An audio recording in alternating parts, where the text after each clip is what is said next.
شیاطین جن و انس بعض بعض کی طرف وہ زخرف القول غرورا، زخرف کا لفظی مطلب ہوتا ہے وہ بات جو کہ دیکھنے میں کچھ ہو لیکن اس کا آؤٹ کم یا انجام کچھ ہو، جو بات دیکھنے میں کچھ ہو اور اس کا آؤٹ کم اور انجام کچھ ہو۔ تو اللہ تعالیٰ نے دو سلسلہ وحی اس وقت کائنات میں پیرالل رن کر رہے ہیں۔ ایک ہے جو نبیوں کی طرف وحی کی جاتی ہے، اور دوسرا جو وحی ہے وہ وحی ہے جو ہم انسان جو شیطان اپنے شیطانوں کی طرف کرتے ہیں۔ اب اس بات کو آج کے قاری قرآن کو سمجھانا ہے میں نے۔ دیکھیں جو وحی ہوتی ہے اس کا جو میننگ ہوتا ہے نا، ڈکشنری میننگ، وہ ہوتا ہے خفیہ اشارہ کرنا، ٹھیک ہے، خفیہ اشارہ کرنا۔ اور جس طرح آج آپ کے موبائل میں خفیہ اشارے یا سگنلز جس کو آپ اپنے ورڈز میں کہتے ہیں، وہ آپ کا موبائل ایک ٹاور سے کنیکٹ ہو جاتا ہے یا وائی فائی کی ڈیوائس سے کنیکٹ ہو جاتا ہے تو وہ سگنل وصول کرتا ہے، ٹھیک ہے۔ اللہ تعالیٰ فرماتے ہیں کہ یہی سلسلہ جو ہے وہ شیطان اڈاپٹ کرتے ہیں۔ تو جو بندہ شیطان کے ساتھ کنیکٹ ہو جاتا ہے، کون ہو جاتا ہے، کون ایکسپوز ہو جاتا ہے اس سے؟ قرآن پاک میں اللہ تعالیٰ نے فرمایا ہے وَمَن يَعْشُ عَن ذِكْرِ الرَّحْمَنِ نُقَيِّضْ لَهُ شَيْطَانًا فَهُوَ لَهُ قَرِينٌ، جو وہ بندہ جو رحمان کے ذکر سے منہ موڑ لیتا ہے، پھر ہم ایک شیطان اس کے اوپر مسلط کر دیتے ہیں جو اس کا قرین بن جاتا ہے، جو اس کا ساتھی بن جاتا ہے۔ تو اب پتہ چل گیا آپ سب کو کہ شیاطین ہمیں کیوں بار بار یہ ریکمینڈ کیا جا رہا ہے کہ صبح کے اذکار پڑھنے ہیں، شام کے پڑھنے ہیں، فرض نماز کے بعد کے پڑھنے ہیں، کیونکہ وہ خفیہ اشارے جو شیطان ایک دوسرے کو بھیج رہے ہیں وہ سخت احتمال ہے کہ آپ بھی اس کو ریسیو کریں گے۔ اب اگر شیطان کے اشارے آپ نے اس کو ریسیو کر لیا تو نتیجہ کیا نکلے گا؟ نتیجہ یہ نکلے گا کہ آپ کا وجود دوسروں کے لیے پریشانی کا باعث بنے گا، آپ نیگیٹو ہو جائیں گے، آپ کو غصہ چڑھے گا، آپ کو گالیاں نکالنے کو دل کرے گا، آپ کو دوسروں سے جھگڑا کرنے کو دل کرے گا، آپ کے اندر جتنی پازیٹیو وائبس ہیں وہ ڈاؤن ہو جائے گی، سپریس ہو جائیں گی، اور جو آپ کے اندر جو نیگیٹو وائبس ہیں وہ ڈومیننٹ ہو جائیں گی۔ تو اس کا مطلب یہ ہے کہ آپ نے شیطان کے سگنل وصول کر لیے۔ حدیث میں آتا ہے کہ شیطان آپ کے دل کے اوپر اپنی تھوتنی لگا کر، اپنا منہ لگا کر بیٹھا ہوا ہے اور آپ کے دل کا جائزہ لے رہا ہے۔ دا مومنٹ آپ اللہ کے ذکر سے اعراض کرتے ہیں یا اللہ کے ذکر سے آپ کا دل غافل ہوتا ہے، اسی وقت وہ آپ کے دل پہ وسپر کرتا ہے۔ اور وسپر یا وسوسہ کیا چیز ہوتی ہے؟ وہ چیز ہوتی ہے جو کہ صرف ایک خیال ہوتا ہے، اس کی آواز بھی نہیں ہوتی۔ تو وہ آپ کے مائنڈ میں خیالات کی صورت میں آپ کی سوچوں کو ہاں اچھا جی، ایک منٹ پھر آپ ہولڈ آن کریں، میں دیکھ کے آتی ہوں کہ اس کے ساتھ رات کو بھی ہماری کلاس بڑی ڈسٹرب ہو رہی تھی اسی وجہ سے۔ ابھی میری آواز ٹھیک ہے؟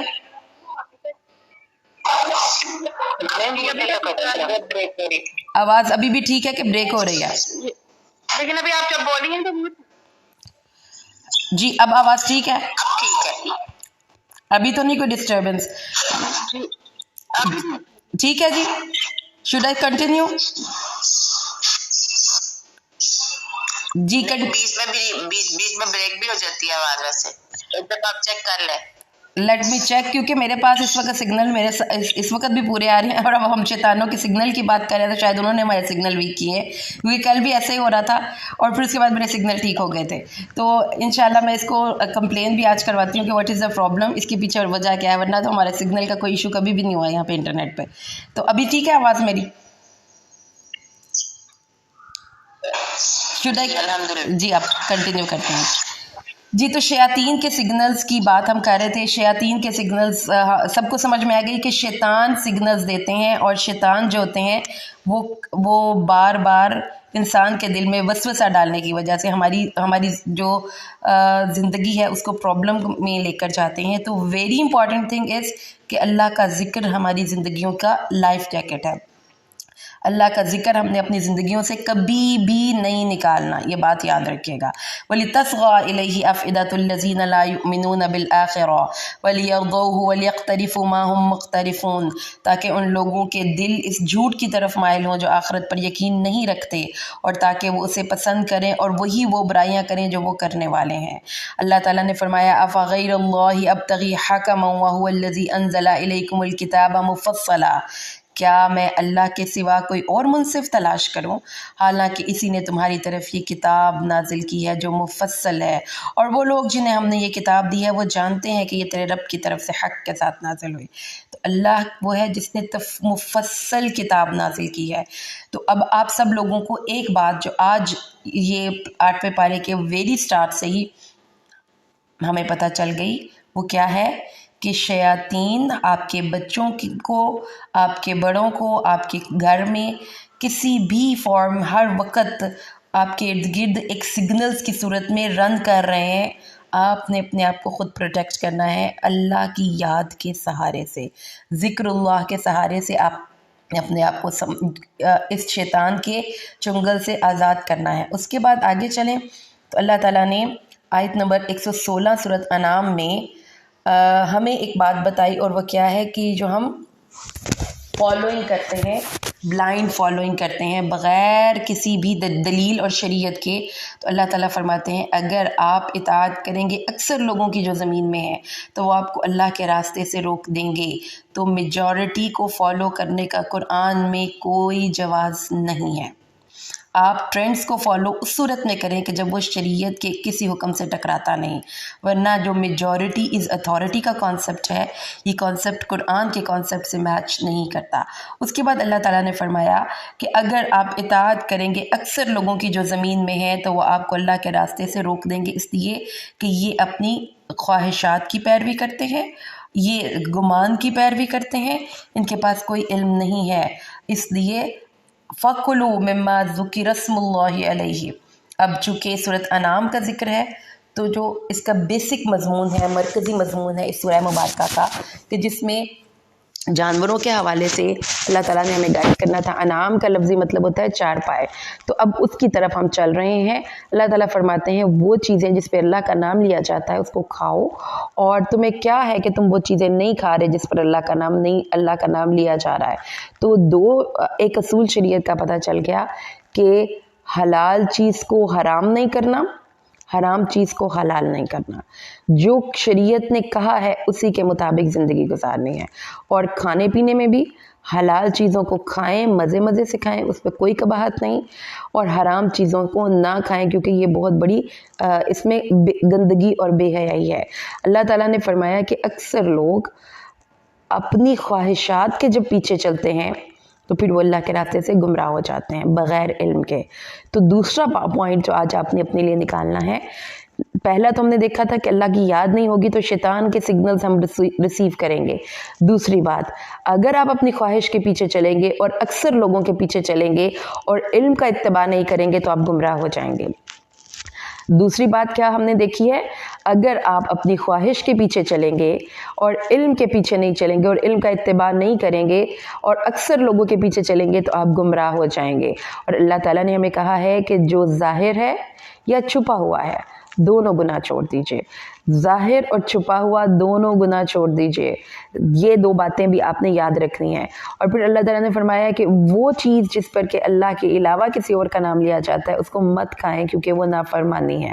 پھر دوبارہ سے اب کھانے کے ساتھ شیطان کا کنیکشن اللہ نے جوڑا ہے آیت نمبر 121 میں۔ اللہ تعالیٰ نے فرمایا ہے کہ اس چیز کو مت کھائیں جس پہ اللہ کا نام نہیں لیا گیا، اور شیاطین وہ اپنے دوستوں کی طرف وحیاں کرتے ہیں تاکہ وہ تم سے جھگڑا کریں۔ تو جب ایک انسان شیطان کے سگنلز ریسیو کر چکا ہوگا تو اس کی علامت کیا ہوگی؟ اس کی علامت یہ ہوگی کہ وہ بندہ ایک نیگیٹو، اس کی زندگی میں نیگیٹیوٹی بہت زیادہ ہوگی as compare to positive vibes. اس کو ہر انسان برا لگے گا، ہر انسان کی نفرت محسوس ہوگی۔ اگر آپ کسی ریلیشن میں ہیں اور آپ کو اپنے اس ریلیشن سے نفرت دل میں محسوس ہو رہی ہے، محبت بالکل بند ہو گئی ہوئی ہے، تو سمجھیں کہ اس وقت آپ کو رک جانا ہے اور بہت زیادہ اللہ کو یاد کرنا ہے، بالکل ایسے ہی جیسے اگر کبھی بیماری ہو تو ہم اینٹی بائیوٹکس لیتے ہیں تاکہ بھوک ختم ہو جاتی ہے نا، کبھی بخار چڑھ گیا تو جی کھانے کو دل نہیں کر رہا، تو آپ پھر کیا کرتے ہیں؟ آپ یہ نہیں کرتے کہ کھانے کو برا بھلا کہتے ہیں، آپ اینٹی بائیوٹک لیتے ہیں تاکہ دوبارہ آپ کا اس کھانے کی طرف رغبت ہو۔ ایسے ہی اگر آپ خاص طور پر شیطان کا جو حملہ ہوتا ہے نا وہ میاں بیوی کے تعلقات کے ساتھ ہوتا ہے۔ جب کسی آپ کا اپنا دل اپنی کسی بہت نیئر اینڈ ڈیئر ریلیشن کی طرف سے کھٹا ہو گیا ہو بڑا، تو اس وقت پھر رک جائیں، بجائے اس کے کہ اس رشتے کو برا بھلا کہیں، آپ اللہ کی یاد سے اپنے دل کو دوبارہ سے کلینز کریں، اس کو صاف ستھرا کریں، پاک صاف کریں، آپ کی زندگی آسانیوں کی طرف موو کرے گی۔ اور یہ آپ نے کرنا ہے، یہ یاد رکھنی ہے بات۔ کسی سے جھگڑا ہو جائے، کوئی بات بری لگے، آپ کو نفرت محسوس ہو، آپ کو بہت غصہ آ رہا ہے، آپ نے اس وقت رک جانا ہے، ٹھہر جانا ہے، کچھ لفظ نہیں بولنے، اور اللہ کی یاد، کوئی بھی تسبیح جو آپ کو اس وقت آپ کے دماغ میں آ رہی ہے، سبحان اللہ پڑھ لے، الحمدللہ پڑھ لے، لا حول ولا قوت الا باللہ پڑھ لے، لا الہ الا انت سبحانک انی کنت من الظالمین پڑھ لے، کلمہ طیبہ پڑھ لیں، چوتھا کلمہ پڑھ لیں، تیسرا کلمہ پڑھ لیں، لیکن آپ نے وضو کر کے اپنے آپ کو کلینز کرنے کے لیے یہ کام کرنا ہے۔ اور پھر جب کھانے پینے میں بیڈ چوائس کریں گے ہم، تو اس صورت میں بھی شیطان ہماری زندگیوں میں بھی آئے گا اور ہمارے کھانوں کے ذریعے ہمارے باڈی میں بھی جائے گا۔ تو اس لیے جب یہ بہت ضروری ہے کہ کھانے سے پہلے بسم اللہ الرحمن الرحیم پڑھی جائے، اور کوشش یہ کریں کہ ہر جگہ سے گند مند لے کر مت کھائیں۔ جن جگہوں پر لوگوں نے اپنے آپ کی نیٹنس کا دھیان نہیں رکھتے، جب ہم میلوں ٹھیلوں سے، ریڑیوں سے، گندی جگہوں سے لے کر کھاتے ہیں، تو اوبیسلی نہ برتن انہوں نے صحیح طرح سے واش کیے ہوتے ہیں، نہ ہاتھ دھوئے ہوئے ہوتے ہیں، تو ان کیس آف ایمرجنسی لے کر کھا لیں، لیکن اس کو عادت نہ بنائیں کہ ہم نے یہ چیزیں کھانی ہے، ریسٹورنٹ سے کھانا ہے، کیونکہ آپ کو نہیں پتا کہ انہوں نے صفائی کا کس طرح سے اہتمام کیا ہوا ہے۔ اب اس کے بعد اگلی بات میں یہ اب یہاں تک ہمیں سمجھ میں آ گئی۔ اب دیکھیں اللہ کی نظر میں حیات کس کو کہتے ہیں؟ کیا وہ شخص جو مردہ تھا، مردہ کیا تھا؟ اس کے پاس علم نہیں تھا، اس کے پاس ایمان نہیں تھا، اس کو ہم نے زندہ کیا، پھر ہم نے اس کو ایک نور دیا۔ وہ نور کیا ہے؟ وہ نور ایمان ہے، ٹھیک ہے؟ تو آپ کے اندر کا نور ایمان دراصل آپ کی زندگی ہے، اور وہ جو اس کے ذریعے لوگوں کے درمیان چلتا ہے، کیا اس شخص جیسا ہو سکتا ہے جو اندھیروں میں بھٹک رہا ہو اور اسے نہیں نکلنے والا؟ تو دو سمبل یہاں پر یوز ہوئے ہیں، اندھیرا اور روشنی۔ تو جب آپ کے اندر ایمان کی روشنی آ جاتی ہے تو پھر آپ کی کیفیت ایسی ہو جاتی ہے کہ جیسے آپ کے ہاتھ میں ٹارچ آ گئی۔ اب آپ ہر راستے میں، اب دیکھیں کہ جو آج کا دور ہے فتنوں سے بھرپور ہے۔ اب اگر آج 8 مارچ ہے، میں ٹی وی لگاتی ہوں تو مجھے اس طرح کی خوبصورت باتیں کرتے ہوئے ایسے لوگ نظر آتے ہیں، ایسے ٹی وی اینکرز نظر آتے ہیں، ایسے ایکٹر ایکٹریسز نظر آتی ہیں کہ لامحالہ طور پر میں ان کی باتوں سے متاثر ہو جاؤں گی، اور مجھے لگے گا جو یہ کہہ رہی ہیں یہ ٹھیک کہہ رہے ہیں، انٹل کہ میرے پاس وہ ٹارچ ہو جو مجھے رہنمائی دے قرآن کی، تو پھر مجھے پتہ چلے گا کہ صحیح کیا ہے اور غلط کیا ہے۔ تو جو برہان ہے قرآن کی وہ یہی ہے کہ وہ ہمیں غلط اور درست کے درمیان فرق کرنا سکھاتا ہے۔ اس لیے اللہ تعالیٰ نے فرمایا کہ قرآن پڑھ کر ہی ہدایت ہے، اور یہ وہ روشنی ہے جو کہ قرآن کے ذریعے اللہ دلوں میں داخل کرتا ہے۔ آیت نمبر 125 قرآن میں اللہ فرماتے ہیں کہ کیا وہ شخص جو مردہ تھا، پھر ہم نے اس کو زندہ، من یرید اللہ بہ خیرا یفقہہ فی الدین، قرآن کے الفاظ ہیں۔ اور قرآن پاک میں ایک اور مقام، ابھی اسی مقام پر اللہ فرماتے ہیں من یرید اللہ ان یہدیہ یشرح صدرہ للاسلام، اگر اللہ نے بھلائی کا ارادہ کیا تو کیا کیا؟ اللہ تعالیٰ نے اس کا سینہ اسلام کے لیے کھول دیا۔ اگر اللہ نے بھلائی کا ارادہ کیا تو اللہ نے اس کا سینہ اسلام کے لیے کھول دیا۔ تو پھر اگین ہم اگر آج کھولتے ہیں تو کہتے ہیں جی اتنا، جس کے پاس یہ گاڑی ہے اس نے یہ کمائی کر کے پیسہ لے لیا، وہ کامیاب ہے۔ دنیا اللہ ہر بندے کو دیتا ہے، اور ابھی 7ویں پارے میں ہم پڑھ کے آئے نا شاہ کہ جس بندے کو اللہ تعالیٰ نے عاجزی سے تکلیفوں سے پکڑا اور اس بندے نے اللہ کے سامنے عاجزی نہیں کی، پھر اللہ اس کو فراوانیوں، رزق کی فراوانی کے دروازے کھول دیتا ہے۔ تو یاد رکھیں کہ دنیا کا مل جانا اللہ کی رحمت کی دلیل نہیں ہوتی۔ دین کا علم، اللہ کی ذات کی معرفت، اس کتاب کے ساتھ جڑنے کی توفیق در حقیقت یہ ہے وہ جو کہ اللہ کی رحمت کی دلیل ہے۔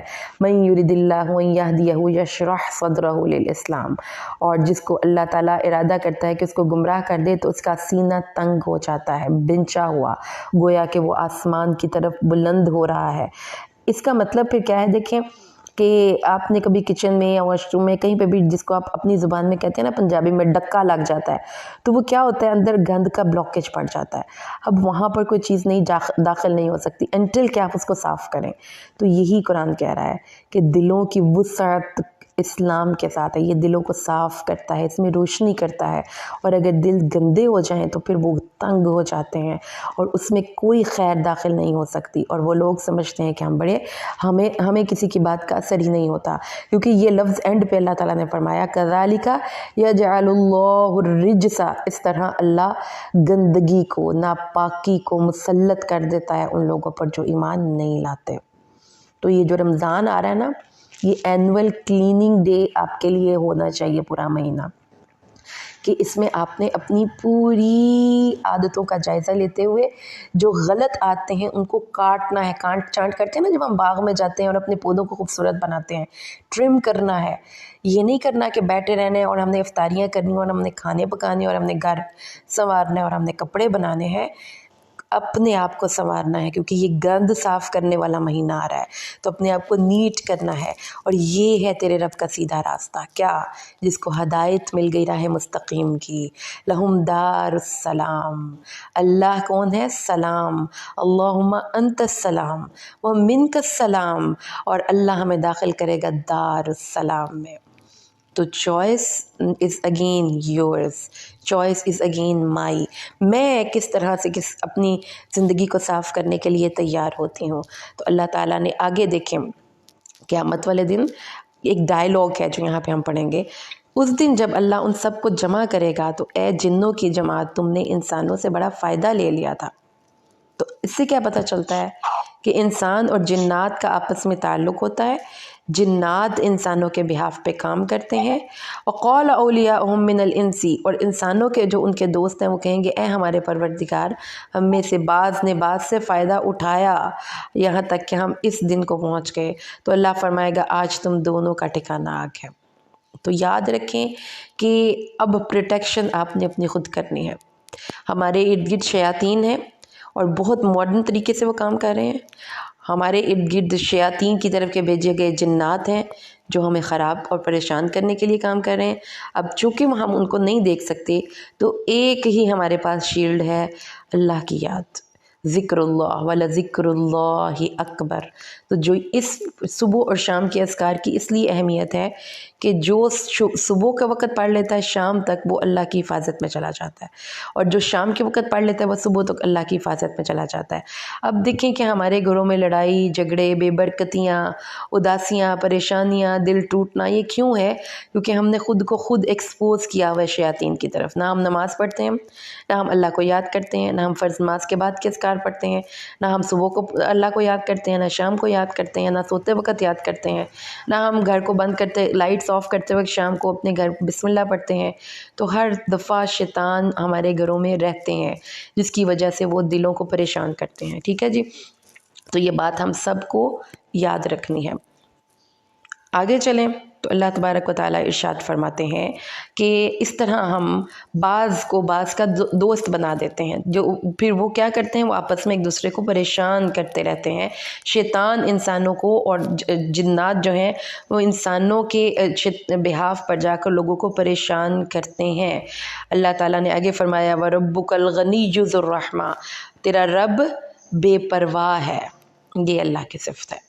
رحمتیں اس کی بے بہا ہیں، لیکن اللہ تعالیٰ پھر پرواہ نہیں کرتا۔ جو اللہ کی پرواہ نہیں کرتا نا، ہمارے جیسی محبت نہیں اللہ تعالیٰ کی کہ کوئی جس سے ہم محبت کرتے ہیں پھر ہم اس کی پرواہ کرنے لگ جاتے ہیں۔ اللہ تعالیٰ پھر اس شخص کی پرواہ ہی نہیں کرتا جو اللہ تعالیٰ سے محبت نہیں کرتا۔ جو اللہ کی پرواہ نہیں کرتا اللہ تعالیٰ اس کی پرواہ نہیں کرتے۔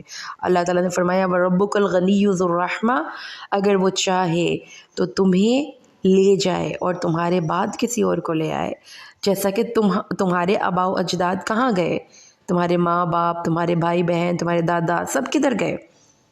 جیسے وہ چلے گئے قبروں میں تم بھی چلے جاؤ گے۔ تو تم نے جو نمازیں پڑھنی ہیں، ذکر کرنے ہیں، کسی کو صدقہ خیرات دینا ہے، یہ تم نے کسی کی ذات پر کوئی احسان نہیں کرنا، یہ اپنی فیور کر رہے ہو تم، اللہ تعالیٰ کی جنت میں اپنا گھر ریزرو کر رہے ہو، ورنہ اللہ کو تمہاری کیا پرواہ ہے۔ قُلْ يَا قَوْمِ اعْمَلُوا عَلَىٰ مَكَانَتِكُمْ إِنِّي عَامِلٌ، اے نبی ان سے کہیے آپ اپنا کام کریں، میں اپنا کام کرتا ہوں۔ اب آئے گا ایک وقت تو تمہیں بھی پتہ چل جائے گا کہ حقیقت میں کون سا ہدایت پر تھا، اور ظالم تو فلاح ہی نہیں پائیں گے۔ اور پھر اللہ تعالیٰ نے آگے بتایا